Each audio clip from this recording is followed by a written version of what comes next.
Hello everyone. Quarter three FY 26 का earning season start हो गया है। तो आज हम दो कंपनीज के क्वार्टर थ्री के रिजल्ट के बारे में डिस्कस करेंगे। First is DMart and second is Tejas network. Firstly हम इन दोनों कंपनीज की बिजनेस ग्रोथ के बारे में डिस्कस करेंगे। उसके बाद में मैं मेरी तरफ से एक फाइनल रिमार्क्स रेटिंग रखूंगा जो आप लोगों को हेल्प करेगा इन स्टॉक्स को आपके पोर्टफोलियो में शॉर्टलिस्ट या रिजेक्ट करने में। चलो ठीक है, डिस्कशन स्टार्ट करते हैं। फर्स्ट कंपनी पिक करते हैं डीमार्ट के बारे में। डीमार्ट का last year quarter three FY 26 के अंदर रेवेन्यू था लगभग 16,000 करोड़ के आसपास में। इस साल क्वार्टर थ्री के अंदर जो रेवेन्यू रिपोर्ट किया है वो लगभग है 18,000 करोड़ रुपए के आसपास में। मतलब वायु पर्सपेक्टिव से रेवेन्यू में लगभग 13% की यहाँ पे ग्रोथ देखने को मिल रही है। बात करें प्रॉफिटेबिलिटी की तो लास्ट ईयर के क्वार्टर थ्री के कंपेरिजन में इस साल प्रॉफिट लगभग 18% से ग्रोथ हुआ है। मतलब यहाँ पे जो देखने को मिल रहा है कि रेवेन्यू की ग्रोथ केवल 13% से हुई है, जबकि प्रॉफिट की ग्रोथ यहाँ पे 18% से हुई है। उसका रीजन ये है कि लास्ट ईयर के क्वार्टर थ्री के अंदर इनके EBITDA मार्जिन लगभग 7.5% के आसपास में थे और इस साल क्वार्टर थ्री के अंदर इनके EBITDA मार्जिन लगभग 8% के आसपास में थे। इसी वजह से इनके प्रॉफिट की ग्रोथ यहाँ पे लगभग 18% से हुई है। बात करें FY 26 के शुरुआत के 3 क्वार्टर के बारे में तो लास्ट ईयर के शुरुआत के 3 क्वार्टर के कंपेरिजन में इस साल फर्स्ट 3 क्वार्टर के अंदर रेवेन्यू 15% से ग्रोथ हुआ है। बात करें प्रॉफिटेबिलिटी की तो लास्ट ईयर के शुरुआत के 3 क्वार्टर के कंपेरिजन में इस बार प्रॉफिट लगभग 8% से ग्रोथ हुआ है। तो यहाँ पे आप देख पा रहे होंगे कि शुरुआत के 3 क्वार्टर के अंदर इनका रेवेन्यू लगभग 15% से ग्रोथ हुआ है, जबकि प्रॉफिट केवल यहाँ पे लगभग 8% से ग्रोथ हुआ है। इसके पीछे रीजन ये है कि लास्ट ईयर के शुरुआत के 3 क्वार्टर के अंदर इनका जो कंबाइंड EBITDA मार्जिन था वो लगभग 8.20% के आसपास में था और इस साल शुरुआत के 3 क्वार्टर के अंदर इनका EBITDA मार्जिन यहाँ पे लगभग 8.1% के आसपास में है। मतलब यदि 3 क्वार्टर की बात करें तो यहाँ पे इनका EBITDA मार्जिन थोड़ा यहाँ पे फॉल करता हुआ दिखाई दे रहा है। अब बात कर लेते हैं एक बार स्टोर एक्सपेंशन के पर्सपेक्टिव से। तो FY 25 कंप्लीट होने के बाद में डीमार्ट के लगभग 415 के आसपास स्टोर थे and currently quarter three complete होने के बाद में डीमार्ट का स्टोर काउंट है 542। मतलब FY 26 की शुरुआत के 3 क्वार्टर के अंदर इस कंपनी ने लगभग 27 स्टोर ओपन करे हैं।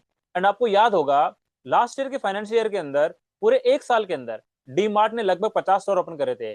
बट इस साल यहाँ पे ये देखने को मिल रहा है कि इनका जो स्टोर एक्सपेंशन का जो ग्रोथ है वो यहाँ पे थोड़ा ढीला पड़ता हुआ दिखाई दे रहा है, बिकॉज लास्ट के पूरे साल के अंदर इन लोगों ने अराउंड अराउंड 50 स्टोर ओपन करे थे और इस साल के शुरुआत के 9 मंथ के अंदर यहाँ पे लगभग केवल 27 स्टोर ओपन करे हैं। तो ये नंबर देखते हुए लग रहा है कि इनका जो स्टोर एक्सपेंशन का ग्रोथ रेट था वो यहाँ पे थोड़ा डाउन आया है। ऑल्दो मैनेजमेंट का ये कहना है कि जो हमारा स्टोर एक्सपेंशन का पाथ है उसको थोड़ा हम लोग रेपिडली ग्रोथ कराएंगे एंड ये लोग टारगेट कर रहे हैं कि आने वाले अपकमिंग ईयर्स के अंदर ये लोग हर एक साल के अंदर 60 से 70 स्टोर ओपन करना चाहते हैं। बिकॉज इनका जो मैक्सिमम कॉम्पिटिशन है वो क्यू कॉमर्स वाले जो स्टार्टअप हैं उनसे है। भले बात करो स्विगी इंस्टामार्ट की, जेप्टो की, ब्लिंकिट की, ये सारे क्विक कॉमर्स वाले स्टार्टअप बहुत रैपिडली अपना डार्क स्टोर का एक्सपेंशन कर रहे हैं एंड कस्टमर का ऑर्डर मिलने के बाद में लगभग 10 से 15 मिनट के अंदर उसका ऑर्डर यहाँ पे डिलीवर कर देते हैं। तो डीमार्ट को सबसे ज्यादा tough competition in quick commerce वाले स्टार्टअप से देखने को मिल रहा है। बट डीमार्ट की टीम का ये कहना है कि हमारा जो टफर कंपटीशन है वो उन वाले एरियाज के अंदर है जहां पे कस्टमर टाइम सेविंग को ज्यादा प्रेफरेंस देता है रादर देन आइटम पे डिस्काउंट को। मतलब यदि किसी कस्टमर को अपना 1 से 2 घंटा बचाना है, मतलब उसको यदि डीमार्ट के स्टोर पे जाके शॉपिंग करनी है तो पहले उसको वहां पे पहुंचना पड़ेगा, गाड़ी को पार्किंग में लगाना पड़ेगा, फिर डीमार्ट के स्टोर के अंदर जाके आइटम पिक करने पड़ेंगे, फिर बिलिंग करानी पड़ेगी, फिर वापस आना पड़ेगा। मतलब इस पूरे प्रोसेस के अंदर लगभग 1.5 से 2 घंटा उस कस्टमर का यहाँ पे जाएगा। मतलब जो कस्टमर यहाँ पे अपना टाइम सेव करना चाहते हैं वो कस्टमर डायरेक्टली जो क्विक कॉमर्स वाले स्टार्टअप्स हैं उनको प्रेफरेंस देते हैं। बट जो टियर 3 टियर 4 सिटीज वाले कस्टमर हैं जिनको थोड़ा ज्यादा डिस्काउंट चाहिए होता है वो डायरेक्टली डीमार्ट के स्टोर पे जाते हैं और अपने पूरे महीने का ग्रोसरी एक साथ परचेज करके लाते हैं, बिकॉज वहां पे उनको अच्छा खासा 15-20-25% डिस्काउंट मिल जाता है। एंड इसीलिए डीमार्ट की मैनेजमेंट अब रैपिडली स्टोर एक्सपेंशन करना चाह रही है। आप लोगों को पता होगा डीमार्ट यहाँ पे क्लस्टर बेस्ड एक्सपेंशन स्ट्रेटेजी अपनाता है। मतलब किसी एक एरिया को पिक करता है, वहां पे एक स्टोर लॉन्च करता है, फिर उसके नियरबाई रेडियस के अंदर मल्टीपल स्टोर यहाँ पे लॉन्च करता है। तो इनका जो नॉर्थ इंडिया वाला पार्ट है उसके अंदर भी इनका स्टोर एक्सपेंशन होना बहुत बाकी है। मतलब स्टोर एक्सपेंशन के पर्सपेक्टिव से यहाँ पे अभी काफी सारा स्कोप यहाँ पे बाकी है। तो ये हमने डिस्कस करे डीमार्ट के क्वार्टर थ्री के नंबर्स। क्वार्टर थ्री के नंबर्स को देख के ये लग रहा है कि डीमार्ट का बिजनेस एक मीडियोकर टाइप ऑफ कंपनी है जो अपने बिजनेस को अराउंड 15% के आसपास में ग्रोथ कराती है। मतलब इस कंपनी का रेवेन्यू अराउंड 15% से ग्रोथ कर रहा है, प्रॉफिट भी यहाँ पे लगभग 15% से ग्रोथ कर रहा है।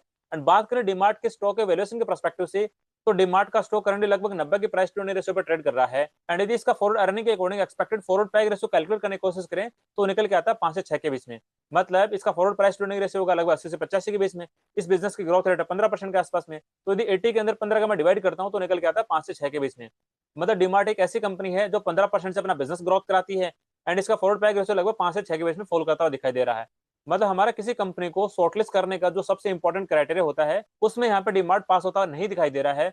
बिकॉज हमारा सबसे इंपॉर्टेंट क्राइटेरिया होता है कि उस कंपनी की रेवेन्यू ग्रोथ एटलीस्ट 20% या उससे ज्यादा रेट से होनी चाहिए और उसका फोर्ड पैग रेशियो 1 से 1.5 के बीच में होना चाहिए। दोनों ही परस्पेक्टिव से डीमार्ट यहाँ पे पास करता हुआ दिखाई नहीं दे रहा है। इसलिए मेरे परस्पेक्टिव से डीमार्ट के स्टॉक के अंदर एसेट्स को इन्वेस्टमेंट की अपॉर्चुनिटी यहाँ पे दिखाई नहीं देती है। जो लोग स्विंग ट्रेडिंग करते हैं या फिर इंट्राडे ट्रेडिंग करते हैं मैं उनकी बात नहीं कर रहा, बिकॉज उनका थॉट प्रोसेस मेरे थॉट प्रोसेस से कभी मैच ही नहीं होने वाला। मैं यहाँ पे केवल और केवल आपके साथ में ग्रोथ इन्वेस्टिंग की बात करता हूँ, जहाँ पे कोई कंपनी अपना बिजनेस कंसिस्टेंटली 20% या उससे ज्यादा रेट से ग्रोथ कराता है। देर इज पॉसिबिलिटी डीमार्ट का स्टॉक यहाँ से लगभग 5, 10, 15, 20% ऊपर भी जा सकता है, बट उससे मेरे को फर्क नहीं पड़ने वाला। बिकॉज जब तक जो अंडरलाइन बिजनेस थ्योरी है, मतलब 20% से ज्यादा रेवेन्यू ग्रोथ करने वाला, जब तक वो नहीं आएगा तब तक मेरे अकॉर्डिंग उस कंपनी के स्टॉक के अंदर यहाँ पे इन्वेस्टमेंट की डील नहीं बनती है। अब यदि आप ये पूछोगे कि लास्ट के 3 से 4 साल से डीमार्ट का स्टॉक एक रेंज के अंदर ही कंसोलिडेट क्यों कर रहा है, तो मेरा आंसर ये रहेगा कि आज से लगभग 3 से 4 साल पहले डीमार्ट का बिजनेस लगभग 25 से 30% से ग्रोथ करता था। उस टाइम पे डीमार्ट के स्टॉक को एक प्रीमियम वैल्यूएशन मिला हुआ था, मतलब उस टाइम पे डीमार्ट का स्टॉक लगभग 150 के प्राइस टू अर्निंग रेशियो पे ट्रेड करता था। बट उसके बाद में डीमार्ट का जो बिजनेस का ग्रोथ है वो 25-30% से घट के लगभग 15% के आसपास में आ गया है। जब इस कंपनी के रेवेन्यू का पेस ऑफ ग्रोथ यहाँ पे डाउन आ गया है, तो इसका स्टॉक वापस 150 के प्राइस टू अर्निंग रेशियो पे क्यों ही ट्रेड करेगा। मतलब 15% से रेवेन्यू ग्रोथ करने वाली कंपनी को 150 का प्राइस टू अर्निंग रेशियो मिलना यहाँ पे डिफिकल्ट है। इसीलिए लास्ट के 3-4 साल से डीमार्ट का स्टॉक यहाँ पे केवल कंसोलिडेट कर रहा है, इन्वेस्टर्स को ऐसे कोई बड़ा रिटर्न बना के नहीं दिया है। अब बात कर लेते हैं तेजस नेटवर्क के बारे में, जो रिटेल इन्वेस्टर्स का एक फेवरेट स्टॉक बन गया है लास्ट के 3 से 4 क्वार्टर से।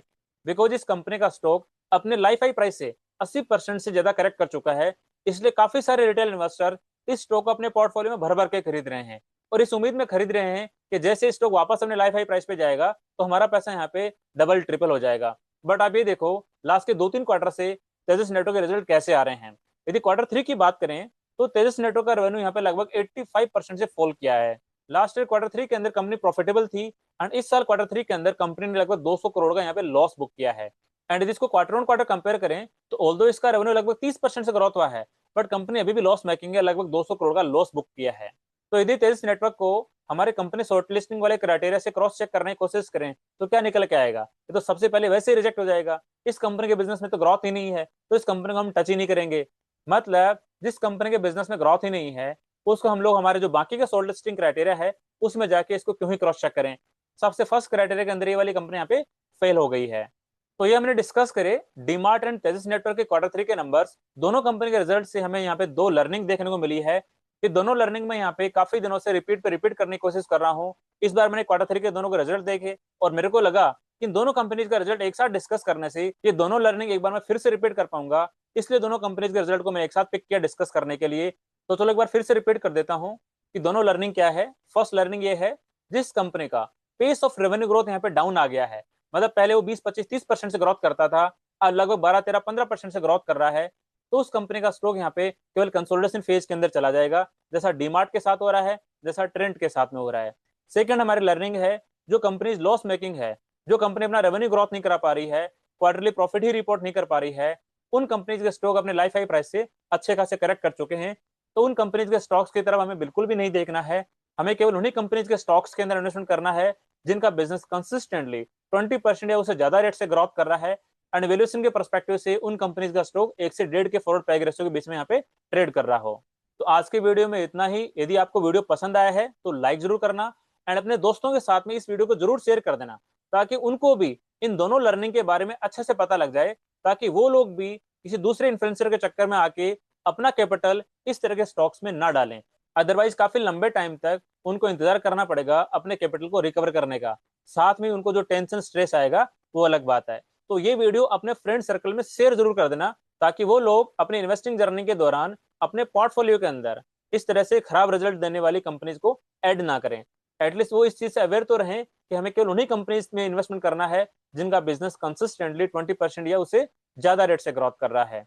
यदि आपका कोई डिफरेंट ओपिनियन है या फिर क्वेरी है तो कमेंट सेक्शन में पूछना बिल्कुल मत भूलना एंड साथ में ही चैनल को सब्सक्राइब करना भी बिल्कुल मत भूलना, बिकॉज ऐसे ही मैं काफी सारी कंपनीज के Q3 के रिजल्ट का एनालिसिस करके वीडियो बना के यहाँ पे अपलोड करता रहूंगा, जो आप लोगों को हेल्प करेगा आपके पोर्टफोलियो को रिस्ट्रक्चर करने में। चलो ठीक है, मिलते हैं नेक्स्ट वीडियो में, तब तक के लिए थैंक यू।